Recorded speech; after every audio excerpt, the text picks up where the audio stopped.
সংবিধান অনুযায়ী সার্বজনীন চুক্তির বিচার করা যাবে। সংবিধানের ৫১ অনুচ্ছেদ তাকে দায় মুক্তি দিচ্ছে না। সার্বজনীন চুক্তির বিরুদ্ধে তার যে অনিয়ম রয়েছে সেই অনিয়মগুলোকে আপনারা তদন্ত করবেন। সম্মানিত গ্রাহক মন্ডলী, আপনারা দেখেছেন গতকালে প্রধানমন্ত্রী তথ্য এবং রাজনীতি বিষয় উপদেষ্টা ডাক্তার জাহিদুর রহমান তিনি বলেছেন সংবিধান অনুযায়ী সার্বজনীন চুক্তির বিচার করা যাবে।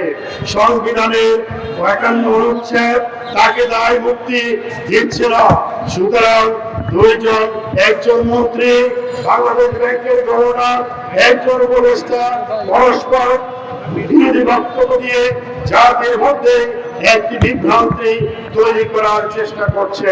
সম্মানিত সুধীমণ্ডলী, আমাদের যে ৭ দফা দাবি, সেই ৭ দফা দাবি অন্যতম দাবি ছিল ইসলামী ব্যাংকের অবিলম্বে পূর্ণাঙ্গ পরিচালনা পরিষদ গঠন করতে হবে। বাংলাদেশ ব্যাংক থেকে বারবার আশ্বাস দেওয়া হচ্ছে, সেই কারণে আমরা ধৈর্য ধারণ করে আছি। আমরা বাংলাদেশ ব্যাংককে বলবো অবিলম্বে ইসলামী ব্যাংকের পূর্ণাঙ্গ পরিচালনা পরিষদ গঠন করো।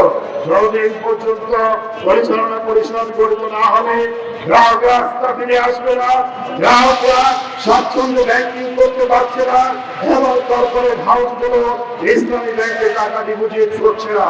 সেই কারণে কাল বিলম্ব না করে অবিলম্বে পরিচালনা পরিষদ গঠন করুন। ইএফটি ফার্স্টের সাথে ট্রেড করুন যে কোনো জায়গা থেকে। ক্যাম্পাসে ক্লাসের ফাঁকে, ঢাকার জ্যামে বসে কিংবা ঘরে বসে ট্রেডিং এখন হাতের মুঠোয়। তাই ট্রেড করুন যখন খুশি, যেখানে খুশি।